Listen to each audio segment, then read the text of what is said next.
श्री शिवाय नमस्तुभ्यम। हर हर महादेव। दंतेवाड़ा छत्तीसगढ़ राज्य की पावन धरा पे माँ दंतेश्वर की कृपा से शिव महापुराण कथा आज 7 दिसंबर से शुरू हो गई है। ये 7 दिवसीय शिव महापुराण कथा है जो 7 दिसंबर 2025 से लेकर 13 दिसंबर 2025 तक चलेगी। कथा आस्था टीवी और यूट्यूब चैनल के माध्यम से लाइव देखी जा सकती है। कथा का समय है दोपहर को 2 बजे से लेकर शाम को 5 बजे तक। आज के इस वीडियो में आप गुरुजी के द्वारा बताए गए कुल 4 नए उपायों की जानकारी मिलेगी। साथ ही सोमवार 8 दिसंबर को किए जाने वाले उपायों की भी जानकारी इसी वीडियो के माध्यम से प्राप्त होगी। अगर आपके ऊपर किसी ने टोना टोटका कर दिया है तो कौन सा उपाय करना चाहिए, इसकी भी जानकारी आपको इस वीडियो के माध्यम से ही प्राप्त होगी। महिलाओं के गर्भ में उदर में कोई भी समस्या हो गई है, गर्भ से जुड़ी कोई भी समस्या है, किसी के अचानक से एक्सीडेंट हो गया हो, दुर्घटना हो गई हो तो क्या उपाय करें, इसकी भी जानकारी आज की कथा में गुरुजी ने दी है। यदि कोई बड़ी बीमारी हो गई हो तो इसके बाद कैसा उपाय करना है और कब करना है, इसकी भी जानकारी गुरुजी ने आज की कथाओं में वर्णन किया है।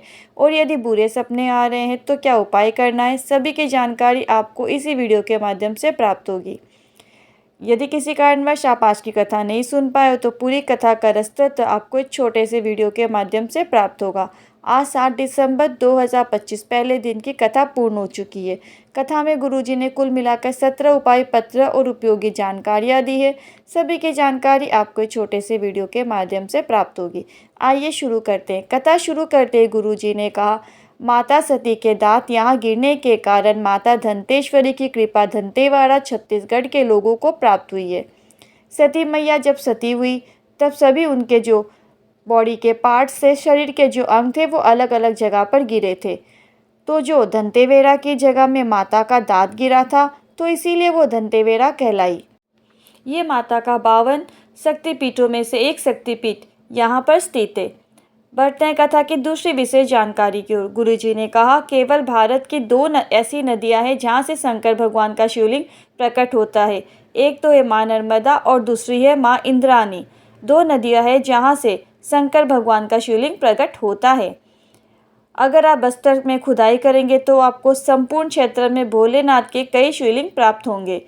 हर जगह ये शिव के दर्शन होते हैं। बढ़ते हैं कथा की तीसरी विशेष जानकारी की ओर।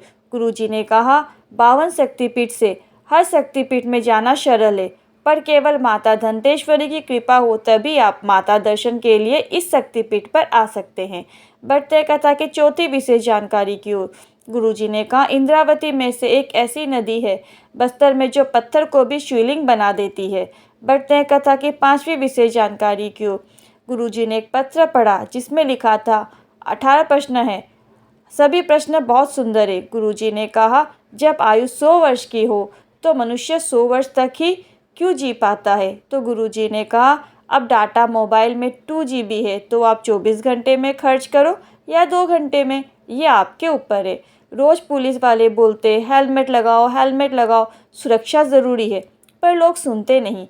बढ़ते हैं कथा की 6ठी विशेष जानकारी की ओर। गुरुजी ने कहा, अभी पता चला है कि किसी संत ने खुद को मार लिया।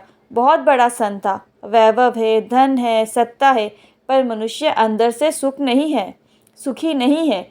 जब आप अंदर से स्वयं सुख रहोगे, खुशी रहोगे, तभी तो आप अपने माता पिता, बच्चों, पति या पत्नी को खुश रख सकोगे। बढ़ते हैं कथा की 7वीं विशेष जानकारी की ओर। 2 जगत जननी ऐसी है। गुरुजी ने कहा, 2 जगत जननी ऐसी है जो दुनिया का व्यक्ति कितना भी टोना टोटका कर दे तो उसे पलट देती है। अगर आपके लिए कोई कितना भी तंत्र मंत्र कर रहा है, जादू टोना टोटका कर रहा है, तो आपको 2 जगह पर जाना है। प्रतंगिरा माता, दूसरी है दंतेश्वरी माता। इनका वर्णन देवी भागवत में भी किया गया है। इन दोनों माता का नाम स्मरण करते हुए शिवलिंग पर माता अशोक सुंदरी के स्थान पर जल अर्पित कर देना है। पतंगिरा माता और दंतेश्वरी माता का नाम लेकर आपको जल अर्पित करना है। किसी ने कितना भी जादू टोना टोटका क्यों ना किया हो, वो 2 मिनट में कट के गिर जाता है। दोनों माताओं के दर्शन पतंगिरा माता और दंतेश्वरी माता का फोटो आपको कल हम ज़रूर वीडियो में दिखाएंगे। दोनों का नाम लेना है, किन दोनों का पतंगीरा माता और धंतेश्वरी माता का नाम याद से लीजिएगा। आपकी कहीं ना कहीं ऐसा लगता है कि ये उपाय ज़रूर कर सकते हो कि किसी ने जादू टोना किया है, तो ये उपाय ज़रूर करके देखें। 8 दिसंबर का सोमवार का दिन है, तब भी आप ये उपाय कर सकते हैं। पर ये 2 नाम ज़रूर याद से आपको स्मरण करना है, नाम लेना है करते वक्त। बढ़ते हैं कथा की 8वीं विशेष जानकारी की ओर। सपना नायक जी पत्र लेकर आए। मेरी शादी को 14 वर्ष हो गए थे। संतान सुखी नहीं था, पर किसी ने आपकी शिव महापुराण कथा के बारे में बताया। मैंने कथा सुनना शुरू किया और सफ़ेद आंकड़े की जड़ का प्रयोग किया। पशुपतिनाथ का व्रत भी किया और पंडाल में बैठकर कथा सुनी और 14 साल के बाद मुझे संतान सुख की प्राप्ति हुई है। इसी का आभार व्यक्त करने कथा पंडाल में आई हूँ। बढ़ते हैं कथा की 9वीं विशेष जानकारी की ओर। गुरुजी ने कहा, आज के समय में माता अपने बच्चों को बहुत कम स्तनपान करा पाती है। बच्चों को दूध की बोतल पकड़वा देती है। पहले के समय में स्टील या किसी अन्य धातु में चम्मच में बच्चों को दूध पिलाया जाता था। उसमें अलग वात्सल्यता होती थी। बढ़ते हैं कथा की 10वीं विशेष जानकारी की ओर। गुरुजी ने कहा, अगर किसी को बहुत गंदे सपने आ रहे हैं, यदि कोई एक्सीडेंट दिख रहा है, सर्प दिख रहा है, कभी अपनी माता पिता या पत्नी के बारे में कुछ गलत देख लिया हो, कुछ गलत दिख रहा है, कभी कभी लगता है कि मेरे पति के कुछ गलत ना हो जाए, अपने बच्चों के साथ कुछ गलत ना हो जाए, मन में बहुत बुरे बुरे ख्याल आते हैं, तो आपको पतंगीरा माता और धंतेश्वरी माता का नाम लेकर स्मरण करना चाहिए।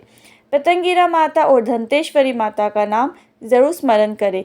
यदि ये सब आपके सपनों में आ रहा है, ऐसा कुछ हो रहा है, तो आपको 1 कलश जल इन दोनों का नाम का स्मरण करते हुए शिवलिंग में अर्पित कर सकते हैं और नाम स्मरण करना है। बढ़ते हैं कथा की 11वीं विशेष जानकारी की ओर। संबेश्वर महादेव भोलेनाथ का एक ऐसा स्वरूप है, मुख है शेर का और शरीर है मनुष्य का और पंख बने होते हैं 2। इस तरीके से जो होते हैं वो संबेश्वर महादेव होते हैं। बढ़ते हैं कथा की 12वीं विशेष जानकारी की ओर। ऐसी नारियाँ जिनका गर्भ से जुड़ी जो भी समस्या चल रही हो, रजोधर्म से जुड़ी कोई भी समस्या चल रही हो, उनके लिए भी आज गुरुजी ने विशेष और नए उपाय की जानकारी दी। इसमें भी आपको इन दोनों माता का स्मरण करते हुए पतंगीरा माता और धंतेश्वरी माता इन दोनों का नाम का स्मरण करते हुए 1 चावल का दाना शिवलिंग में जो जलाधारी होती है, जहाँ पर शिवलिंग रखा हुआ होता है, वहाँ पर आपको अर्पित करना है। पतंगीरा माता और धंतेश्वरी माता का नाम लेकर चढ़ाना है, तो रजोधर्म से जुड़ी जो भी समस्या होती है वो दूर हो जाती है। गुरुजी ने बोला है, पतंगीरा माता और धंतेश्वरी माता ये दोनों का नाम का स्मरण करते हुए आपको 1 चावल का दाना, जहाँ पर शिवलिंग रखा हुआ होता है जलाधारी, वहाँ पर आपको रखना है, यानी कि कटी भाग, जिसे हम माता पार्वती का हस्तकमल कहते हैं, वहीं पर आपको ये 1 चावल का दाना माता पतंगीरा और माता धंतेश्वरी के नाम से चढ़ाना है, अर्पित करना है। तो आपके जो रोग है, जो रजोधर्म से जुड़ी समस्या है, गर्भ से जुड़ी जो भी समस्या है, उसका नाम लेकर आपको अर्पित कर देना है। आपको लाभ ज़रूर देखने को मिलेगा। ये उपाय आप कल यानी कि 8 दिसंबर के दिन, सोमवार के दिन कर सकते हैं। बढ़ते हैं कथा की 13वीं विशेष जानकारी की ओर। संतोषी जी पत्र लेकर आई। मेरी बहन की दोनों किडनी खराब बता दी थी डॉक्टर ने, और इलाज के बाद उसका डायलिसिस चलता रहा। हफ्ते में 2 से 3 बार डायलिसिस होता रहता। मेरे पति ने शिहोर से रुद्राक्ष बुलाकर रोज शिवलिंग पर जल चढ़ाकर उस रुद्राक्ष के जल को आचमन करवाना शुरू किया। अब डायलिसिस समाप्त हो गई है। उसी का आभार व्यक्त करने कथा पंडाल में आई हूँ। बढ़ते हैं कथा की 14वीं विशेष जानकारी की ओर। कुंती साहू जी पत्र लेकर आई। 15 वर्ष से सरकारी नौकरी के लिए अप्लाई कर रही थी, पर किसी भी परीक्षा में उत्तीर्ण सक्सेस नहीं हो पा रही थी। आपकी कथा सुनना शुरू किया और जल चढ़ाना शुरू किया, और साथ ही साथ पशुपतिनाथ का व्रत भी किया और बाबा के सामने खूब रोया करती थी। बाबा की कृपा से आज नौकरी लग गई है। इसी का आभार व्यक्त करने कथा पंडाल में आई हूँ। बढ़ते हैं कथा की 15वीं विशेष जानकारी की ओर। गुरुजी ने कहा, यदि किसी व्यक्ति का एक्सीडेंट हो गया हो और डॉक्टर ने कह दिया है कि बचना मुश्किल है, तो आपको डॉक्टर को कहना है कि डॉक्टर अपना इलाज करे, क्योंकि डॉक्टर भी शिव का ही एक रूप है, शंकर का ही एक रूप है। याद रखना, कभी भी किसी विपत्ति आए, स्वास्थ्य से जुड़ी कोई भी समस्या है, तो सबसे पहले आपको डॉक्टर के पास जाना है, डॉक्टर का इलाज कराना है। इधर उधर के ढोंग प्रपंच से आपको बचना है। दिन का समय रहे या रात्रि का समय रहे, कोई भी दिन रहे या कोई भी समय रहे, आपको भोलेनाथ के मंदिर में एक हाथ में दूध लेकर और एक हाथ में जल का पात्र लेकर, एक हाथ में आपको दूध का पात्र लेकर और एक हाथ में आपको जल का पात्र लेकर भोलेनाथ के मंदिर में जाना है और माता पतंगिरा माता और धंतेश्वरी माता का नाम लेकर दोनों चीज़ें आपको एक साथ शिवलिंग के ऊपर समर्पित कर देनी है। फिर भगवान से प्रार्थना करना है कि भोलेनाथ, सबने मना कर दिया है, नहीं बचेगा।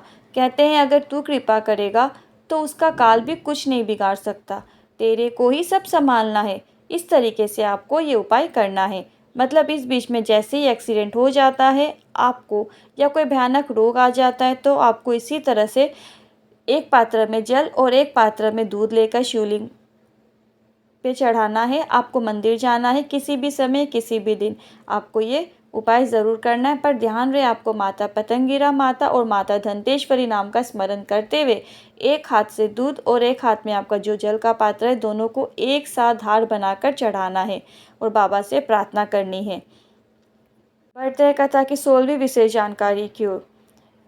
गुरुजी ने कहा, साधारण मनुष्य यदि प्राण छोड़ता है तो उसे भगवान के पार्षद लेने आते हैं, पर अगर शिव को भजने वाला, शिव को जल चढ़ाने वाला अगर प्राण छोड़ता है तो उसे स्वयं शिव आते हैं लेने। बढ़ते हैं कथा की 17वीं विशेष जानकारी की ओर। गुरुजी ने शिव महापुराण की कथा की जानकारी दी। गुरुजी ने कहा, 17 दिसंबर से लेकर 21 दिसंबर 2025 तक कथा ग्राम पंचायत मथुपुरा दुर्ग में होगी। इसके बाद गुरुजी की अगली शिव महापुराण कथा 24 दिसंबर से लेकर 28 दिसंबर तक मुंबई में होगी। ये 5 दिवसीय शिव महापुराण कथा है जो कि मुंबई महाराष्ट्र में होगी। आज के उपायों से जुड़े यदि आपके मन में कोई क्वेश्चन है, कोई क्वेरी है, तो आप कमेंट में टाइप करके पूछ सकते हैं।